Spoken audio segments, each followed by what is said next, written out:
every one of you.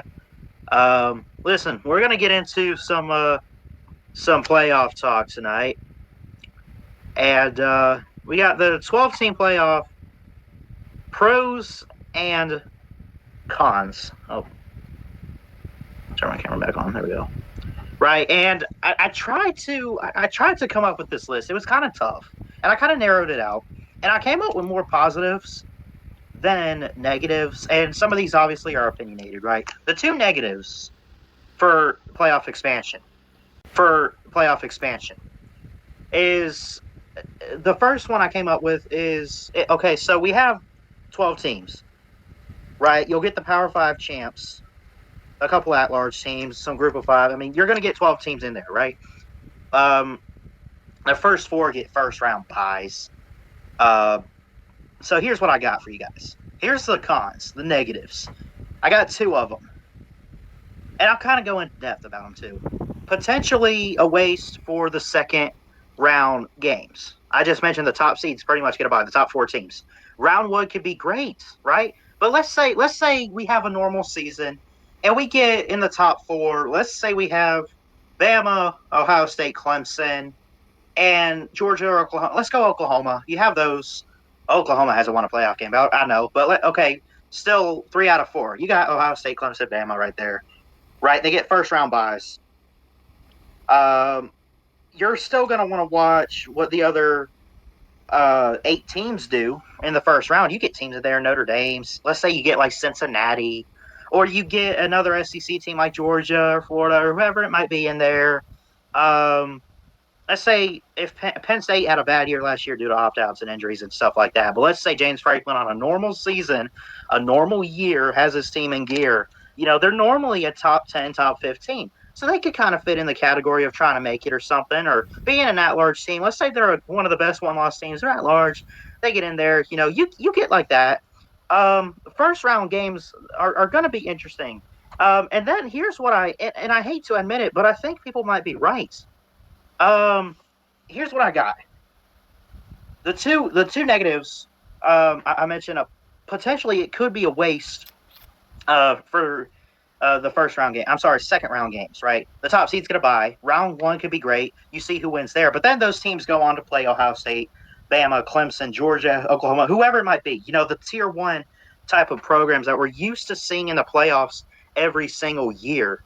So there's that. Then the other con, the negative aspect of this, is regular season. It's not as meaningful. It devalues.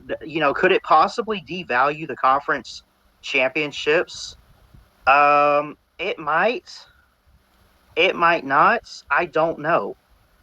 Because how do I want to put this? Okay, the Power Five conference champions are getting in. Let's say you have Georgia and Alabama go head to head undefeated. Let's say, and let's say in the ACC, real quick, you probably won't see it like this, although Mac Brown's a great recruiter and all, and Sam Howell. But let's say next year, let's say they were to expand it now, and you say, okay, we're going to expand it for the 2021 season. All right, and let's say you get, let's say Georgia beats Clemson, runs the table, right? Clemson's got the one loss. Let's say North Carolina also has a loss. They come out on top, the other division. And let's say it's a one loss on a one loss in the ACC title game between North Carolina and Clemson. And let's say you have an undefeated Bama, undefeated Georgia play each other, right? Um, Obviously, you'll get the ACC champion. You'll have the SEC champion. And potentially, since they're both undefeated, if it's close, like let's say Georgia beats Alabama, the one loss Bama get in, sure, maybe. What was I? I'm a little bit lost too because I'm trying to put all this together. Um, it's does it devalue the conference championships? Because, like I just said, let's say you have an undefeated Bama and undefeated Georgia, and if it's close and Georgia wins, or vice versa, Bama wins, but the loser of the SEC title only has the one loss, which was the championship, and it's close. Can you really rule them out as not being one of the 12 best teams? And if you put them in, was it a meaningless championship other than, Bama won it or Georgia won it? And that's great and all, but I mean, it's like, either way, you're still getting in, even if you lose. You know, you'd still qualify to be in the top 12, right? I mean, think about it. Um, so it could be a waste. I mean, look, it could devalue conference championships. I'm not saying it is or isn't. I don't know. But again, this is just what I came up with. So the two cons, the negative aspects of this, it could potentially devalue conference championships. The first one that I put, but the second one I'll mention is it could be a waste for the second round games. The top seed's gonna bye. Round one could be interesting because you'll have like 8 on 10 or something, whatever it might be. But then you play the big boys like Clemson and Oklahoma and Bama and Georgia. Those teams are the cream of the crop right now. They 9 times out of 10 are gonna run through these teams, right? I mean, any given upset, any given Saturday, like I say, but I mean, the more I think about it, man, like let's say Cincinnati or UCF, or let's say we get a group of 5 team in for some weird reason.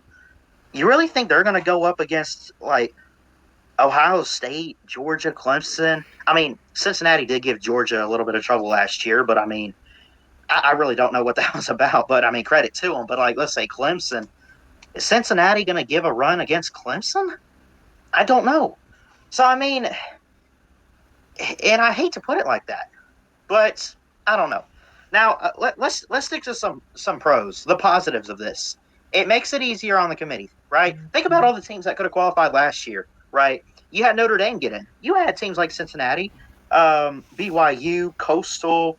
Notre Dame got in. A&M, I still argue, probably should have got the spot. They were definitely the best one-loss team because they ran the table and their loss was early on in the season. Um, I mean, you had all of that. Now, that was just a weird COVID year. We probably won't have a scenario like that ever again, although a lot of craziness does happen in college football. But you're always going to have a debate for who should get the 4th spot, right? You're always going to have that argument. So if you have, let's say, okay, you get your top 3 teams in there, right? Let's focus in on what we have now with the 4 teams. You have your 3. Let's say you get Ohio State wins the Big Ten. Everyone's SEC, Clemson, right? The 3 main teams, the usual suspects we see, right? But then you got the 4th spot. 1 loss Pac-12 champ, 1 loss Big 12 champ, undefeated Notre Dame in there or something. Whatever kind of scenario you want to set up, there's a few teams that could qualify for the spot, right? Well, if you put 1 in, you're going to have some happy people, but you're also going to have some people get pissed off because, oh, no, it might have been a coin flip, but I still would have gone with this team over that team. No one's happy about it, man. Holy cow. No one's going to be happy about that. No one's going to be happy because you're always going to have a case for multiple teams for the 4th spot. You could get your top 2, top 3 in. Then there's always going to be, I mean, it's never going to be like the Final Four is truly set, right? Like we've had some debates and arguments in the past. Like when Bama got in 2017, a lot of people said that it should be people say like Ohio State because of the Big Ten or whatever, which thank you Ohio State for knocking Wisconsin out, I guess, coming from an Alabama fan. So there's a lot. So is it as meaningful? We've already seen with Alabama, right? And I'm not saying this because it was Alabama or anything, but even actually in 2016 too, Ohio State made it in. Well, if I recall, Penn State won the East, went to Indianapolis, won the Big Ten over Wisconsin. Did they not win it? Right? So you don't have. Look, you should, but you obviously you don't have to win your conference to make it in, right? You should have to. We saw it last year with Notre Dame, right? They didn't win the ACC; they lost it. Let me ask you guys this, and you answer in the comments. What is worse, putting in a team that's a 1 loss, or most likely it's 1 loss, but what's worse, putting in a team that didn't even make it, that had a loss that held them back, or putting in the loser of the conference championship game? Does it really matter? But I'm curious. You guys answer in the comments. Where was I? Oh, yes. You don't have to win your conference, but you should have to. And if we expand the playoffs, you definitely don't have to win it because you'd still be in at least the top 10 ranks, right? You'd still have a case. Oh, here's Wisconsin in the West. They didn't quite win the West, but they had only one loss to Ohio State early on. They ran the table. This team over here, or no, let's set it up a little differently. Let's have this make more sense. I guess Northwestern's been pretty good. Let's say Northwestern beats Wisconsin, wins the West because of that. Oh, well, they have the one loss to Northwestern. Northwestern won their division, ran the table. Wisconsin didn't win the division, didn't even make their conference. Yet they're still only a one loss team, 11-1. Um, but they beat everybody by like, let's say 20, 30 points, hypothetically speaking. This is all hypothetical, by the way.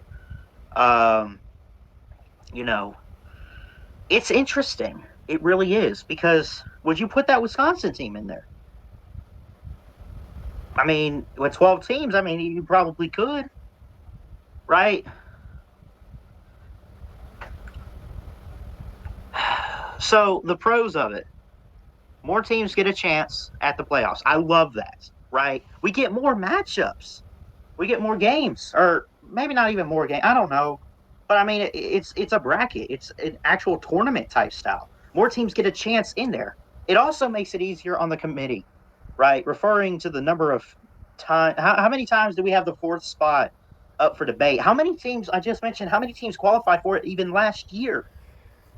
A couple years ago, Bama got in over like Ohio State or Wisconsin.